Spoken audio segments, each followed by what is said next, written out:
Resolutions fail, routines work. Most New Year's resolutions are abandoned by January 15th.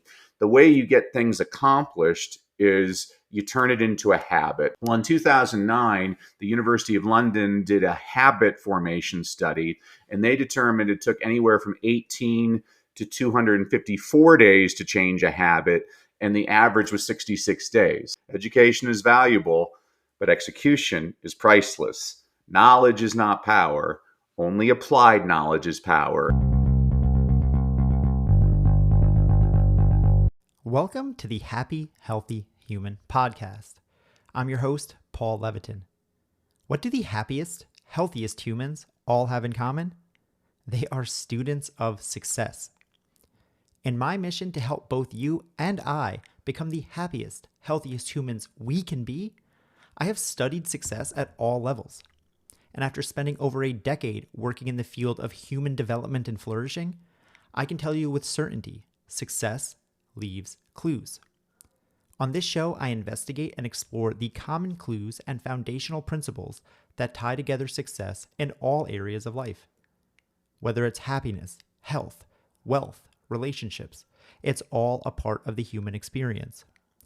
By following these success clues and understanding the underlying success principles, you will find that success is not simply a possibility, it's guaranteed.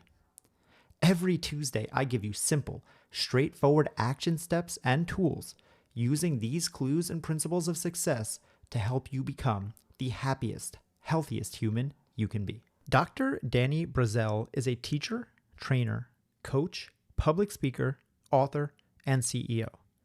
He has spoken to over 3,500 audiences worldwide and authored 16 books, including his latest titled Leadership Begins with Motivation. Danny helps entrepreneurs, executives, and small business owners boost their business and impact by improving their communication skills. He is also the CEO of Cybersmarties USA, a social media platform that ensures students' positive well-being. Danny is passionate about learning and leadership. He teaches students, parents, and teachers how to get more excited about reading and education, and he coaches leaders and executives on how to inspire others to change and grow. This episode is inspirational, motivational, and packed full of real-world advice and action steps. So enjoy this conversation with Dr. Danny Brassell. What is your mission? Well, thanks, first of all, for having me, Paul. I love your mission. You're really spreading a lot of joy around the world and serving a lot of people. And my mission is to bring joy back into education in the workplace. I do that in 4 different ways. First of all, I speak over 100 days all around the world, primarily to schools and parent groups, but also to corporations, nonprofit groups, and government organizations, trying to re-energize their workforce. Second of all, I've got the world's top reading engagement program online, which in just over 2 months shows parents how to get their kids to read more, read better, and most importantly, to love reading, because I find that schools do an adequate job of teaching kids how to read. But the question I always ask people is, well, what good is it teaching a kid how to read if they never want to read? I teach kids why to read because I've never had to tell a kid, go watch TV. I've never had to tell a kid, go play a video game. And I never want to have to tell a kid, go read. I want them to choose to do it on their own because they love it. And there are simple strategies I share with audiences on how to accomplish that. Third, I work with entrepreneurs, executives, and business leaders on how to create powerful presentations that get their audience to take the next step, whether that's to purchase their product or to donate to their cause or even to invest in their idea. And then finally, I'm the North American CEO of a company called Cybersmarties, which was founded in 2015 by Diarmuid Hudner in Ireland. It's basically a social media platform for kids ages 5 to 12 that teaches kids how to use social media in a safe, positive way while helping out their emotional well-being. So the way it would work is if you typed in a message to me saying, Danny, I think you're fat and ugly. Well, it wouldn't let you send the message. Instead, it says, that's not a nice thing to say to Danny. And it gives you ideas of what you could send. And it frustrates kids so much, it takes them so much time that within 3 days, the research shows that kids stop sending negative messages altogether. And the program is responsible for almost completely eliminating cyberbullying in Ireland. It's endorsed by the Irish National Police. It's the only social media platform that has that kind of endorsement. It was recently endorsed by the New Zealand National Police Force. We're in New Zealand now, and India, Turkey, and I'm in charge of North America. So that's a very long answer to a short question, Paul. Thank you. There's a wide breadth of different experiences that you've had as a professional, from working with students to working with parents to working with teachers, now executives, apps, all over the board with this. So I'm curious, what are one or two of the common threads of success that you've seen that tie all of these different areas together in terms of student success, teacher success, and now executive success?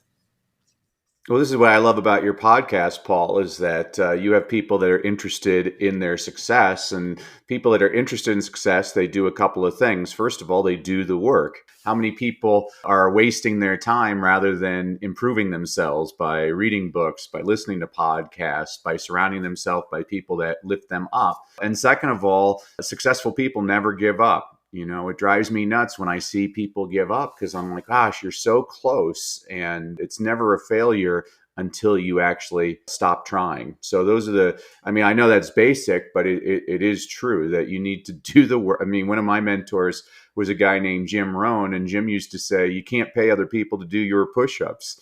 Successful people, we love to look at them in their successful light, but we don't see behind the scenes all of the work that they're putting into it. You show me a successful person, I'll show you a hard worker who's never given up. It can seem overly simplistic in that regard, but it's the fact. The very simple formula for success is do the work, don't stop. No matter what you're trying to be successful in, whether it's building a business, building a healthier body, building a better relationship, it really is as long and as short as that. I actually teach a course called How to Quit Quitting, and it's basically based on this entire concept. If you can just not quit on yourself, because everyone has had the experience of starting a diet, starting a business, starting a workout plan, starting to go to therapy, starting to meditate, but very few are the ones who follow through long enough to get to the result. And that, in my experience, is the differentiator between what makes us get to the end goal, the finish line, and what doesn't, is simply, do we give up on ourselves beforehand? And I know that this is something that you talk a lot about, and I'm curious, I know your new book is called Leadership Begins with Motivation. So can you tell me why you chose that as the name for your book, and one or two of the main messages that you're trying to get out there to people? Well, thank you for that, Paul. First of all, I love the name of your course, Quitting. I think that's fantastic. And, you reveal to your audience another secret of successful people is they should enroll in your course. If you don't know something, what you do is you hire an expert to teach you. It's the truth. Last year, on December 15th, I finally made a decision to hire a nutritionist. I hired this wonderful doctor, Dr. Ethan Lazarus, and I told him on our first session, like, oh, Dr. Lazarus, you're going to bring me back from the dead. And he changed my mindset. I was all about losing weight. He says, stop being about losing weight. Start being about gaining years. Well, that was kind of interesting. And he made me accountable. So every couple of weeks I had to see him, and I'd always call it my fat tax, having to pay to visit him. He's like, it's not a fat tax, it's an investment. And after 1 year, we just had our 1 year checkup, and I've lost 40 pounds. And he said, so let's look at this. You've made 15% return on your investment. Well, that's why I hired him, was he knows how to make my mind better about becoming fitter and healthier and living a better lifestyle. A few weeks ago, my toilet got clogged, and my wife asked me to fix the toilet, and I called the plumber, and he fixed the toilet. And she's like, I didn't tell you to call a plumber. I told you to fix the toilet. And I said, I did fix the toilet. I hired an expert. She's like, you paid a lot of money for him. I'm like, people pay a lot of money for me to speak or to coach them because that's what I'm really good at. He's really good at fixing toilets. I would have wasted a lot of time. It would have given me a headache. It would have driven me crazy. And I probably wouldn't have done as good of a job. So that's why people need to invest in your Quick Quitting course, because you know what you're talking about. And so I went off on that tangent, and I'm kind of forgetting the question that you asked me. Can you repeat it, Paul? Well, one, I really do enjoy that point as well. I obviously believe in the power of investing in ourselves. And there's something to be said about, as you said, finding an expert. I use that analogy all the time of a plumber or a mechanic. When it comes to especially things like motivation, like changing our body, like changing our habits, we always think like, well, because it's about me, I can do it on my own, or I should be able to do it on my own. But why wouldn't you want someone helping you, guiding you, someone who this is their entire job, their entire life, their entire career? But to go back to my question was about your new book, Leadership Begins with The Motivation. book, And I yeah. wanted you to expand a little bit about the title and why to start there, specifically because I'm interested to, if this gives you a little bit more understanding of what I'm getting at. One, I would love to know what you consider to be the definition of a leader, and why you think that starting with motivation is the place that we need to start. Well, I love that. So here's my endorsement of the book. Thanks for pitching the book. So Leadership Begins with Motivation. I wrote it because when I was I've taught all age levels from kindergartners all the way up to rocket scientists. And when I was a middle school teacher, I was the only teacher in my school who never had any students tardy to class. And the reason was because I always started class by reading aloud a Paul Harvey story to the class. Now, you're younger than me. When I was growing up, Paul Harvey used to be on the radio every single day at 12:15. He'd say, "I'm Paul Harvey with the rest of the story." And he'd tell you this story for about 5 minutes, and you're trying to figure out, well, who's he talking about, or what's the company he's talking about? And my students just loved trying to guess who it was all about. The problem with Paul Harvey is a lot of his stories are about companies and people like Sears Roebuck. Well, today kids don't know who Sears Roebuck are or what their significance is. And so I decided I needed to create an updated version. And so this is my homage to Paul Harvey. It's short little motivational stories to inspire the kids. This is a critical point I tell people.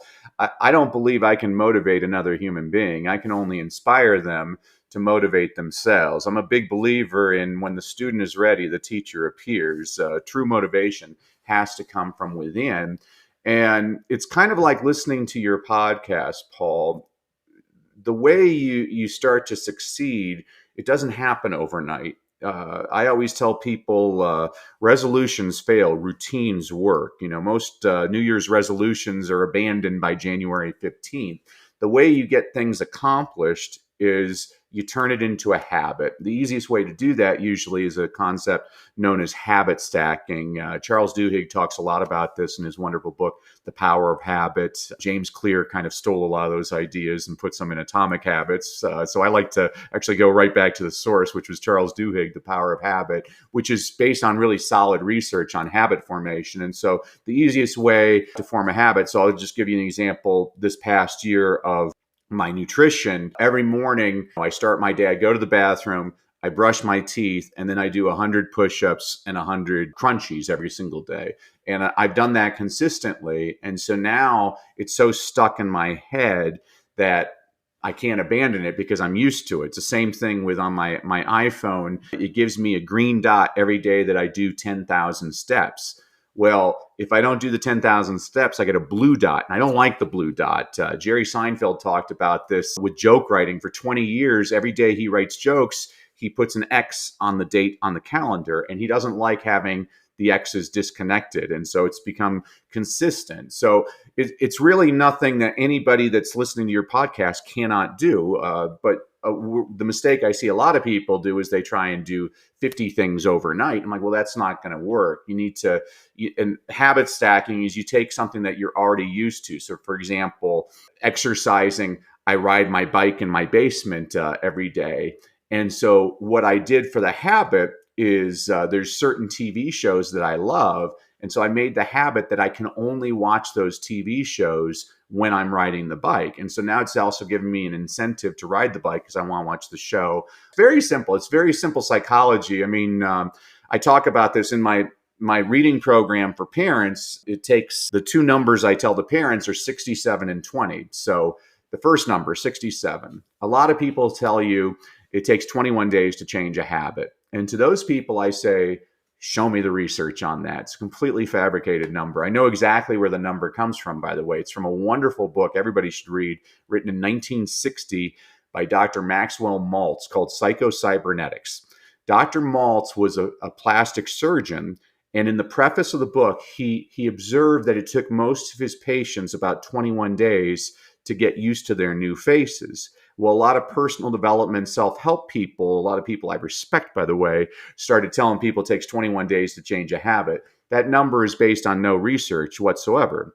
Well, in 2009, the University of London did a habit formation study, and they determined it took anywhere from 18 to 254 days to change a habit, and the average was 66 days. Well, I don't like the number 66, so I threw in a bonus day, 67 days. And it depends on the type of habit you're trying to change. So, for example, if you're trying to drink a glass of water before breakfast, that might take 18 days to form that habit.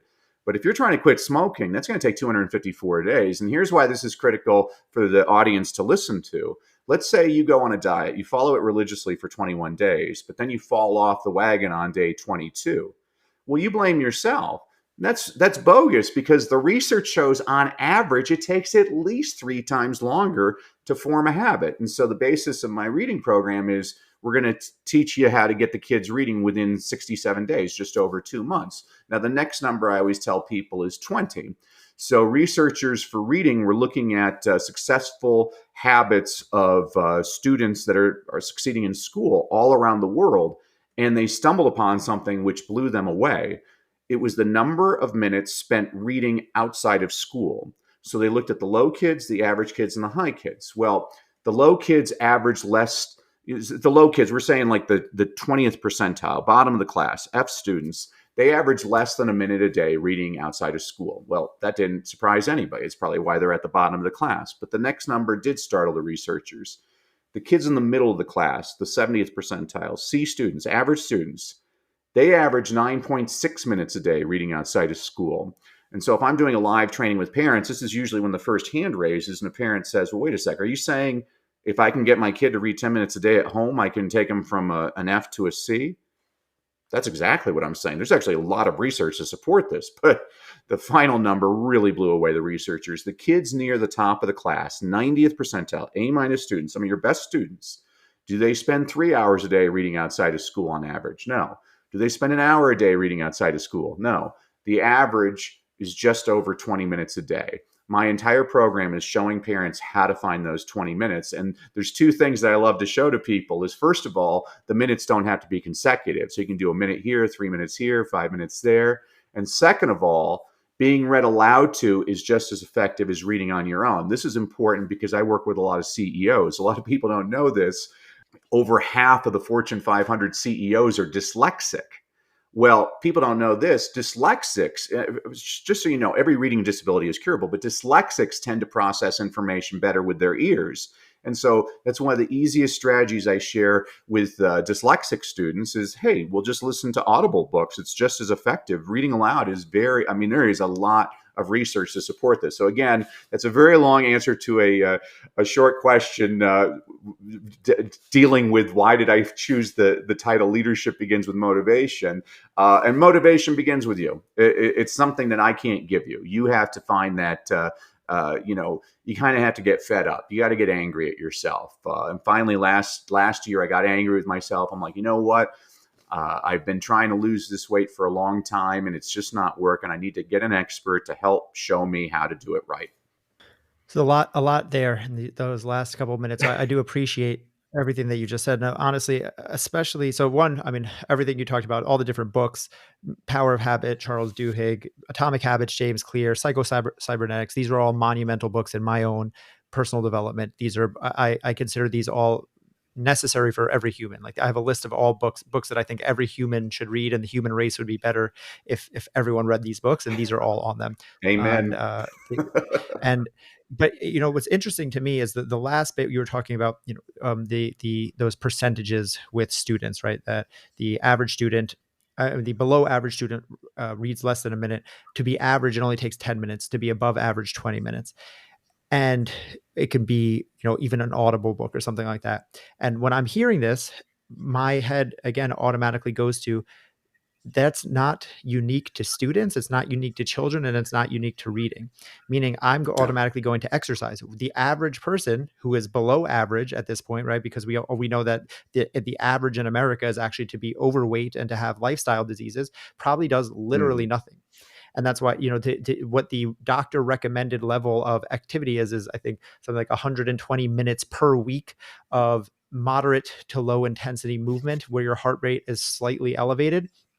So just to get that, and that's what's going to get you the most of the results. It's not going to the gym and being some 2 hour a day hardo or something like that. It's the bare minimum.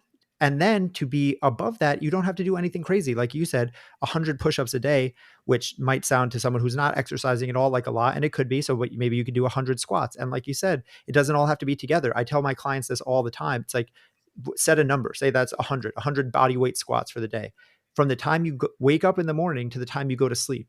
If you did that every day, that's 36,000 squats a year. I guarantee that would make a difference. Yeah, what I loved about that, Paul, what you just said is because if you have to do the 100 squats, I mean, yeah, it's tough, especially when you're starting to do 100 squats. So start by doing 10 in the morning, and then at your mid-morning coffee break, do another 10, and then maybe 20 here. I mean, that's how you do it, is implement it throughout the day.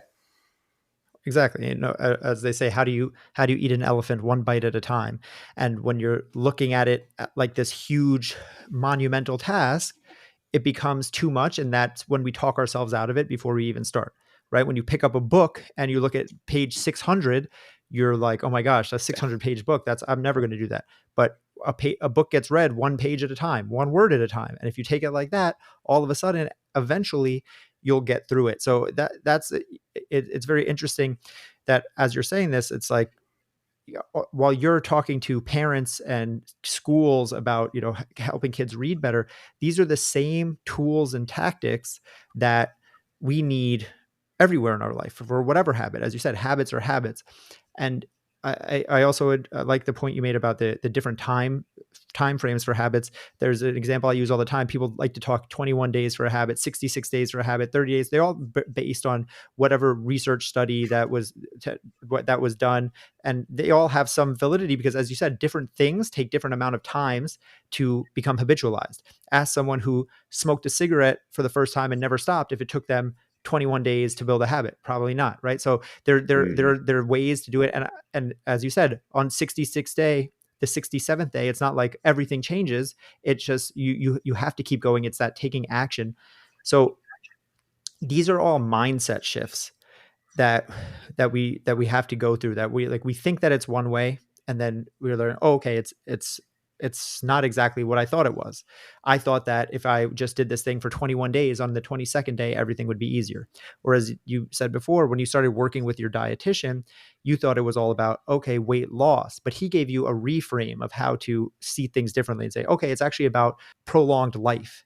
It's not about the money that you're paying for this tax. It's about the investment that you're making in yourself. So I'm curious if you've had any other reframes like that in your personal or professional life where you're looking at things differently, and then through simply changing how you looked at it, it changed the whole reality of the situation. So this is going to be embarrassing, but reading, that's basically, I grew up hating reading. My father was a librarian. I always hated the public library. It always smelled funny. The furniture was uncomfortable. There was always some elderly woman telling me to be quiet. And there's always a freaky homeless guy. I thought he was a vampire hanging out by the book stacks. I always hated the library. One of the happiest days of my life, besides my wedding day, was when I got my PhD. My wife looked at me and she said, "Why are you so happy?" I'm like, because from now on, I get to read the books I want to read. And I think that's the problem in school. I mean, you and I have the same interest in like the books that we're talking about. I'm like, yeah, I don't understand why we aren't teaching these books. I mean, I remember when I was in high school, my English teacher made us read The Scarlet Letter by Nathaniel Hawthorne. And no offense to people that love The Scarlet Letter, the book is about Hester Prynne. She commits adultery, so she has to wear an A on her chest. And I remember raising my hand in class, asking if I could wear a B on my chest because it was the most boring book I'd ever read in my life. And it got me to hate reading. But you give me books like, I'll read anything by John Maxwell, and I devour it. I go through it like in a sec. I mean, man, the guy gives leadership stories that are fantastic. I mean, Jack Canfield, The Success Principles. I mean, when I read that book, I called up my coach at the time, and I'm like, man, I just read Canfield's The Success Principles. I mean, he's got a $25,000 coaching program in a $20 book The stories are amazing. The teaching points are right on. I would have paid $20 just for the bibliography to that book. It's an incredible book.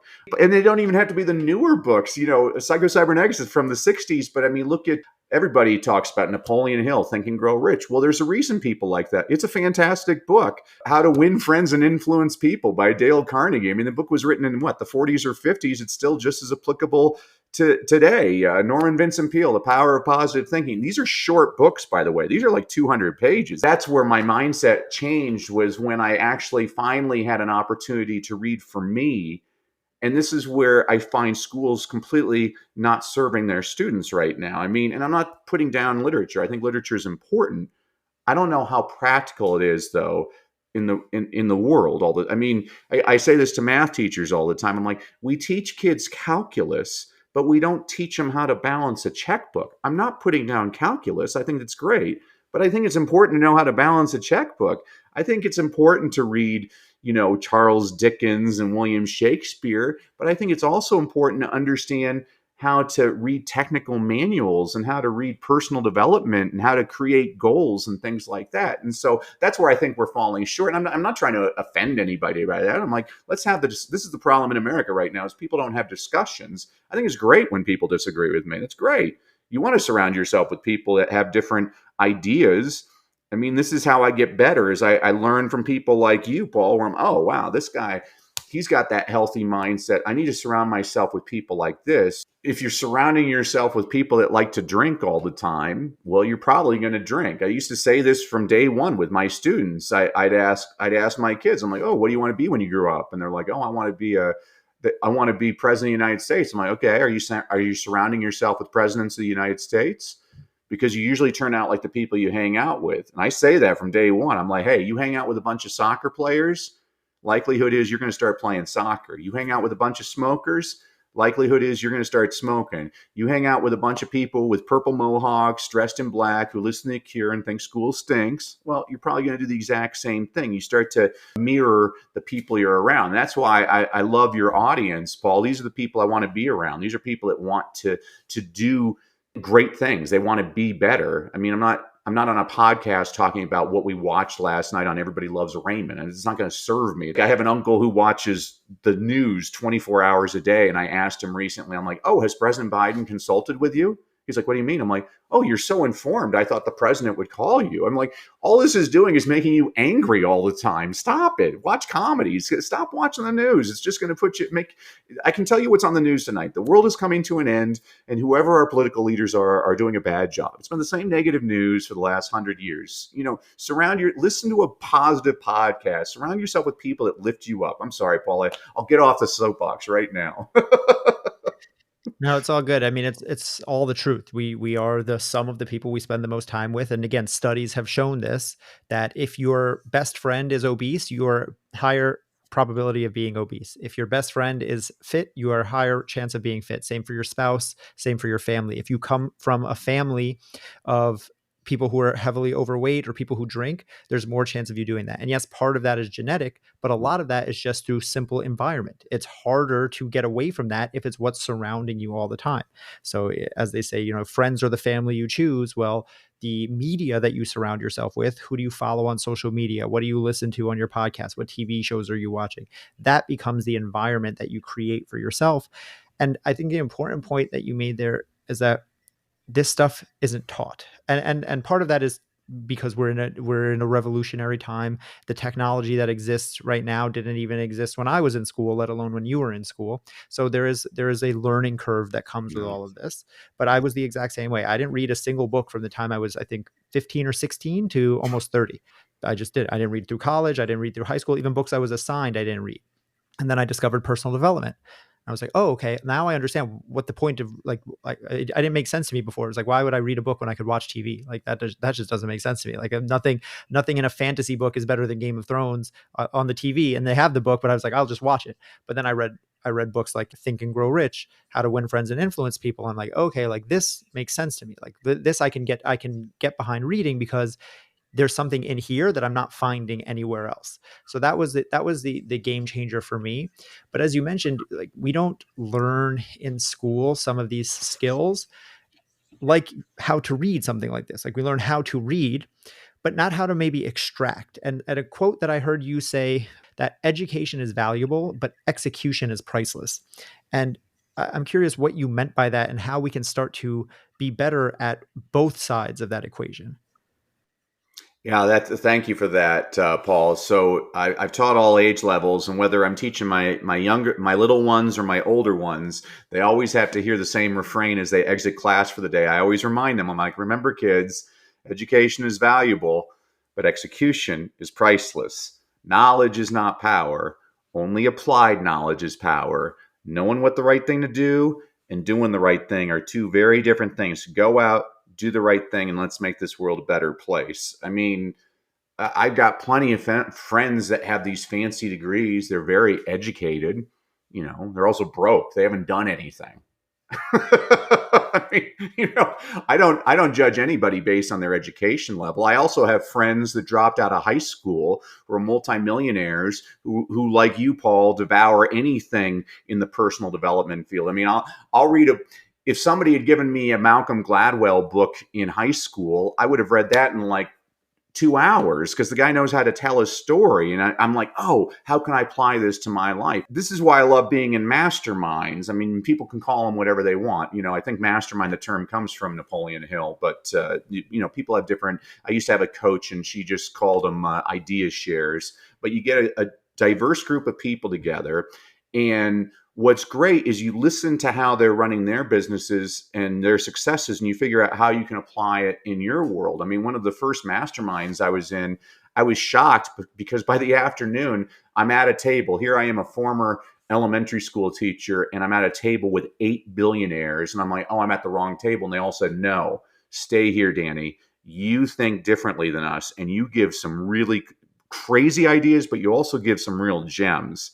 And that was a teaching point for me. I'm like, huh, that's true. Like, what can I was coaching a fitness instructor the other day, and I was just listening to how she runs her gyms. And I'm like, oh, I can apply this in my business this way. I was working with a financial planner last week, and I was like, wow, that's an interesting way of doing these. And I'm like, I never thought of it that way, but that's what you're doing is I mean, a lot of it is just kind of, what can I steal? I don't call it stealing. I'm like, oh, what great ideas can I call it liberating from other people. I'm not stealing it. I'm liberating it because I can expose it to my audience. So that's how you get a lot better. I mean, you and I sound exactly right on our path too. Is it took us a little bit later to figure it out. I'm like, oh, I can do this on my own. I don't let. Mark Twain said that. He said, "Don't let school get in the way of your education." And I'm like, truer words were never spoken. I love all these same people. John Maxwell is one of my favorite.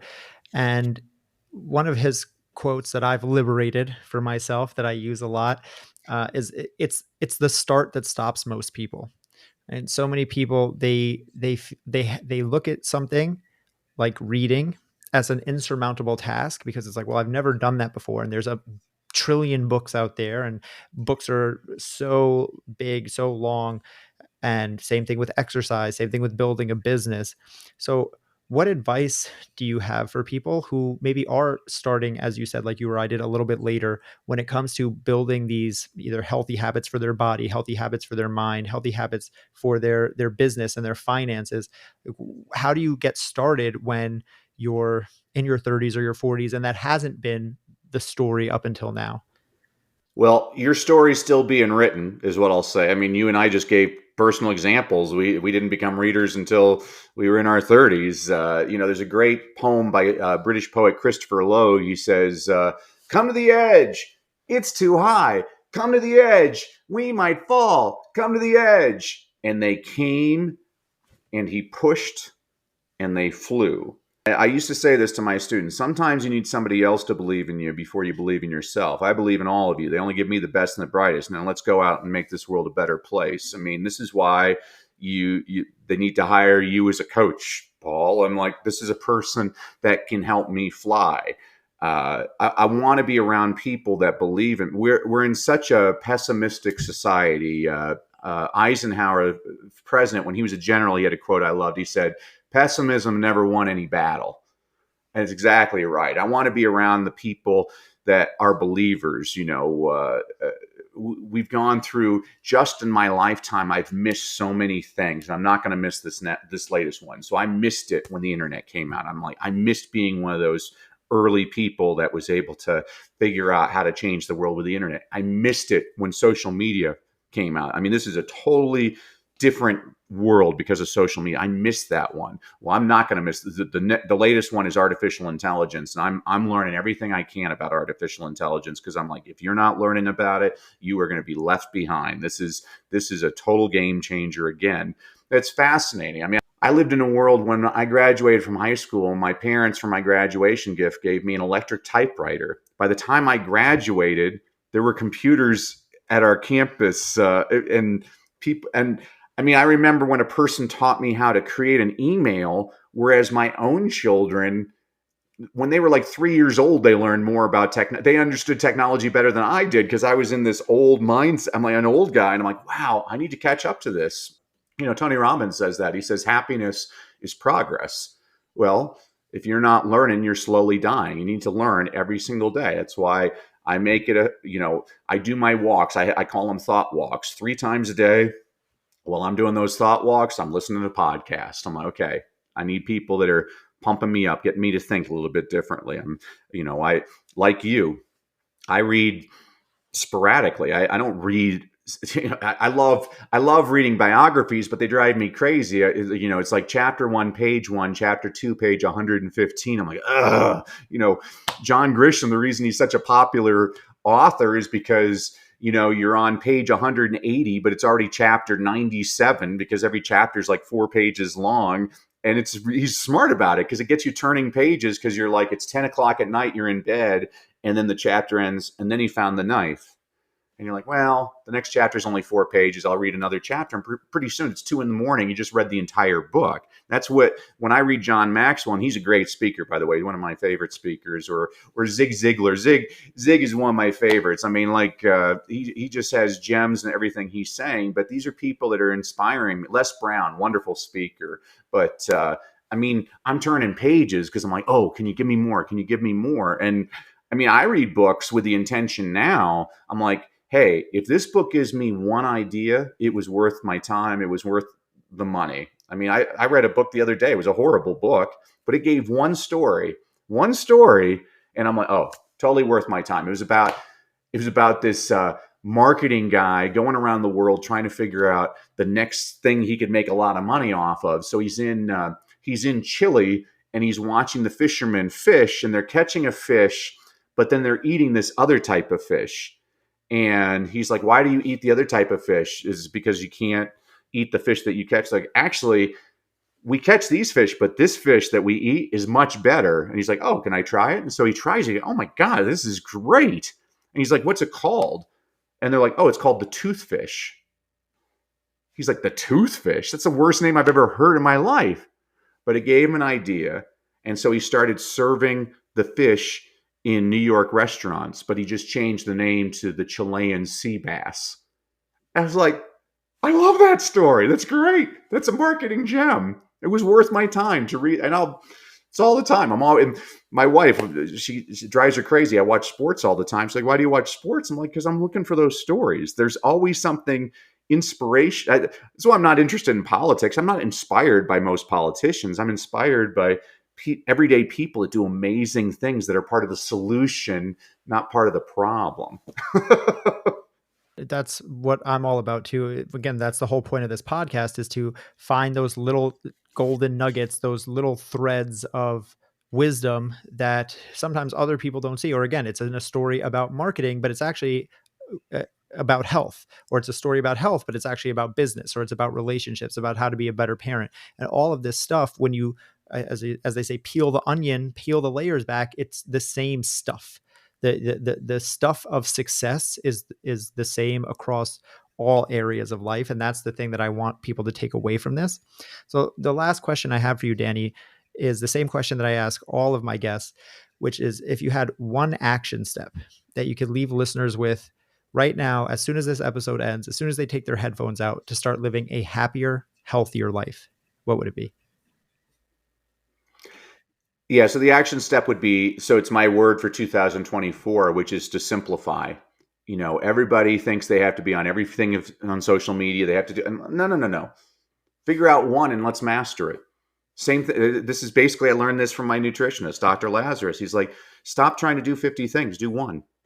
He's like, take a walk every day. You said it, 120 minutes a week. You get, and then you start doing it. You're like, I can do better than that. You start doing a little bit more. He changed one of my habits because I drink. I hate it. It's a horrible habit. And he's like, Danny, you can drink your bourbon, but instead of having 4 glasses, have 3. Well, nobody had ever said that to me. You can't quit cold turkey. That's not how a habit's formed. And so I've gone from 4 to 3. Now I'm at 2. Pretty soon I can get to 1. Maybe eventually I won't do it at all, or maybe it'll just be a special occasion. But that's how you do things. You simplify. We are our own worst critics. The most discouraging voice I ever hear is the one inside my own head. You got to get rid of that. You can talk to yourself, but you need to start rephrasing things and be a little bit more positive for yourself. And that's why I listen to your podcast like this, Paul, because it's getting me in a different mindset. I'm like, okay, these are people that are part of the solution. I like it because you're looking at the full human. When I'm teaching people how to create presentations, I say, well, you have to understand that most humans have one or all of 3 motivations. They want to make more income. They want to have greater freedom. And they want to have greater impact. And if you can address one or all of those, you're going to reach a broader audience. And that's what this podcast, there's financial tips, but there's also tips about health. There's tips about how do I get my mind in a better place, which is more necessary now than ever. We still have no idea how much the pandemic screwed people's minds up, so that's why I'm really intentional about turn off the TV news and let me think about positive things. Let me listen to inspiring stories about people who have gone out and done it. Let me hear about their trials and tribulations and how, they just kept on pushing. So that's again another long answer, but the word would be simplify. That's the action. And then also as a thank you to you and your audience for listening to me today, Paul, I wanted to give everybody a couple of goodies. So if you go to freegiftfromdanny.com, and I know you'll have it in the show notes, freegiftfromdanny.com, I'm going to give everybody a complimentary e-copy of my book, Read, Lead, and Succeed, which is a book I wrote for an elementary school principal who was trying to keep his faculty and staff positively engaged. So I said, okay, I'll write you a book.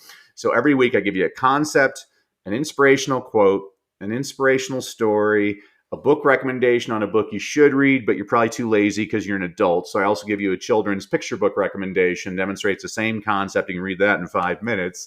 I'm also going to give everybody access to a 5-day reading challenge I did last summer for about 700 parents online around the world, where every day for a week for an hour, I give you all kinds of strategies on how to get your kids excited about reading. And like you said, this would apply to most adults too, because the more excited you are to read, the more likely you are to read. And the more you read, the better you get. I guarantee you, all of your listeners, you and I didn't go out thinking that Napoleon Hill was going to be great. But what that did is that was an appetizer, whet our appetite. And then all of a sudden we started reading these behavioral economic books by the Bronfmans and Gladwell and by Charles Duhigg. And all of a sudden it became a positive addiction. Most people have negative addictions. Personal development, wonderful addiction. Couldn't have said it better myself, so I won't even try. Keep it simple, right? That's the end all be all of anything. Thank you so much, Danny. And definitely we'll have a link for that in the show notes for all those freebies and giveaways. I can't wait to dig into all of that myself. I think that idea of having the kids version of the adult books to get the same lessons out of it, I think is actually awesome. There's those little books like Who Moved the Cheese, and like some of these smaller little parable books that are just as powerful for adults as they are for children. Aside from your website, if people want to connect with you on social media or anything like that, where's the place that you are most active, or where people can reach out to you? I'm all over the place. They can go to my website at dannybrassell.com. Amazing, Danny. Well, thank you so much for being here. I really enjoyed this conversation. That's it for today. Thanks for listening. If you enjoyed this episode or got value from it, you can support the show by sharing it with a friend and giving them the gift of a happier, healthier life. You can also leave a rating and review on Spotify or Apple Podcasts. That helps boost the show on those platforms so more people can discover it and we can all grow together. I'll see you back here every Tuesday and Thursday morning. And until then, stay happy, stay healthy.